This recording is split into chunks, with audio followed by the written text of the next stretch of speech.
Howdy, welcome to the porch again.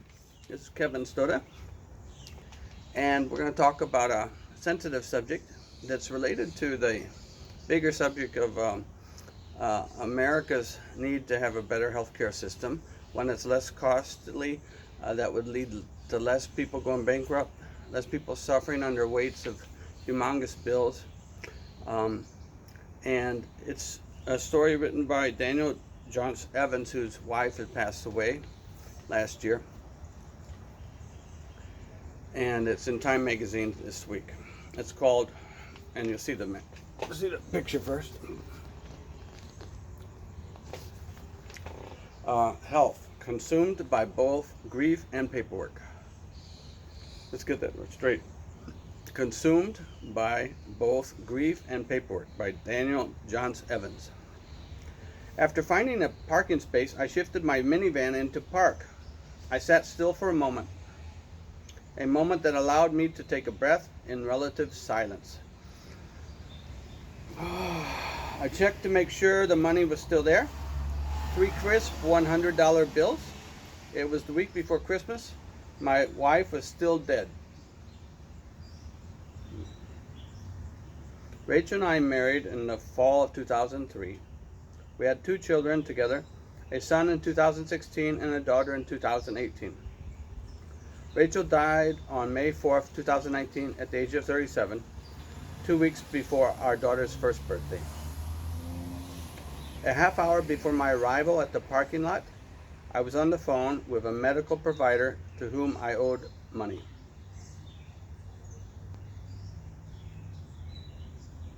Was the remaining balance after the insurance payment negotiable?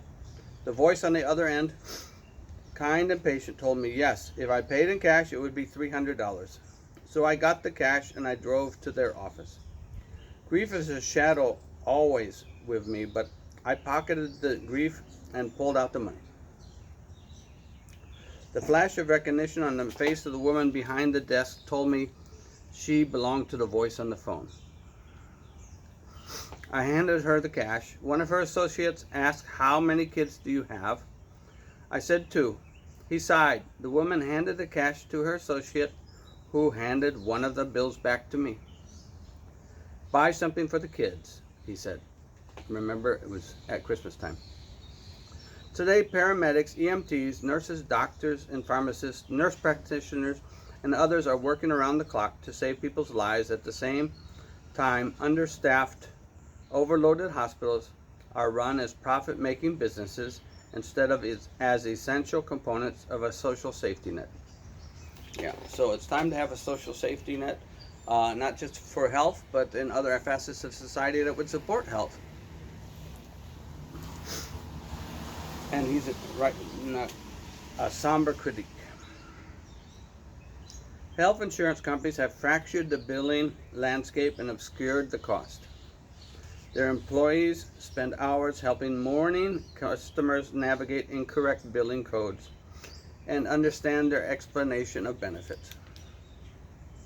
At one point, Rachel was transferred by helicopter between 2 hospitals, both in-network with our insurance. Weeks later, I received a billing notice from the helicopter company.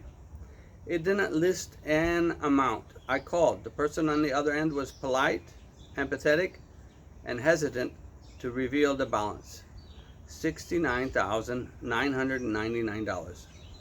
Even though both hospitals were in network, the helicopter company was not.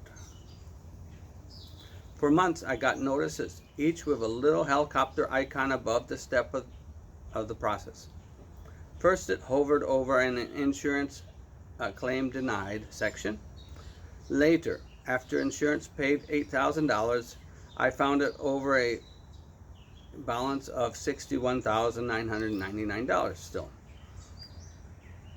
I called again after receiving a final notice, and another empathetic person assured me that the balance would almost certainly be written off since insurance had paid and Rachel was dead.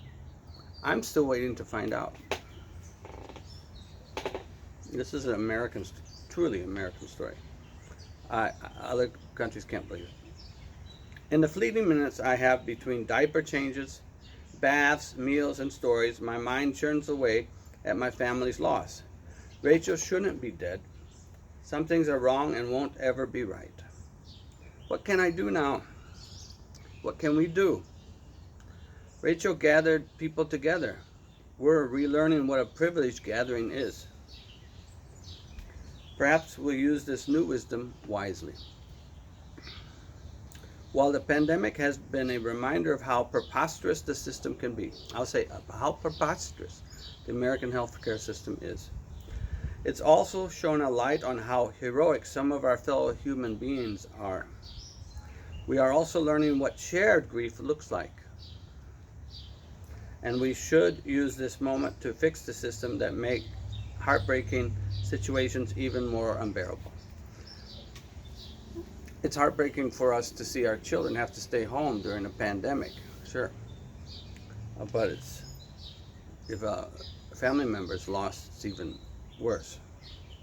Systemic change is challenging because it spans multiple disciplines and political arenas. That's why it requires people working together. I can't single-handedly place my preferred politicians in office, but we can vote for candidates with specific plans to solve problems. I can't redirect the economy, but we can pressure companies and our government to use metrics of success beyond the bottom line. Yeah, our metrics are way wrong in America. I can't fix healthcare, but we can support broad social solutions to broad social problems.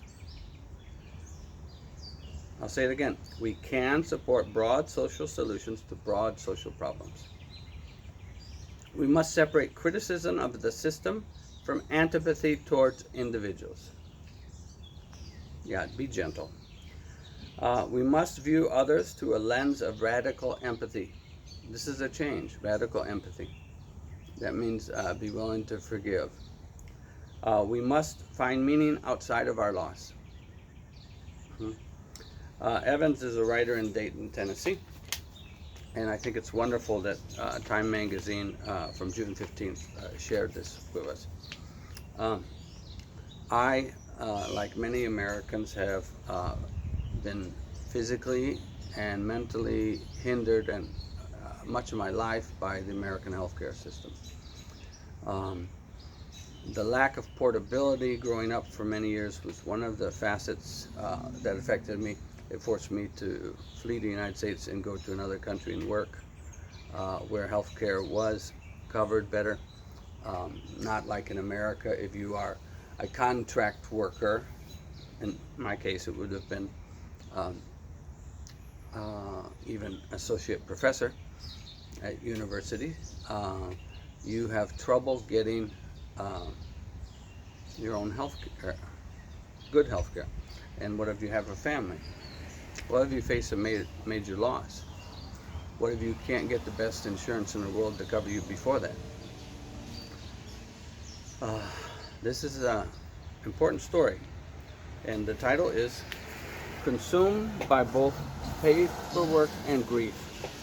And grief can affect us like anybody who carries trauma with them the rest of their life and affects their children.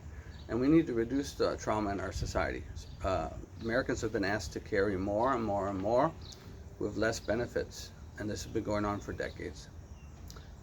We need a team, not just government, but society teams to work together to see that the system gets reformed as fast as we can, especially in terms of healthcare, but other ways where we can help people with trauma and grief, whether it's expanding our social work capacity, whether it's expanding medical capacity, whether it's making it easier for people to get access, and making the system more equitable and safe for all. I want to thank you for listening to the Kevin Stoda channel here on the porch, and I want you to share the message from Daniel Jonce Evans to the people of the United States in the Time magazine this week. Consumed by both grief and paperwork, and how we can find meaning from loss. Be active, change things, 2020, and onwards. Thanks for watching.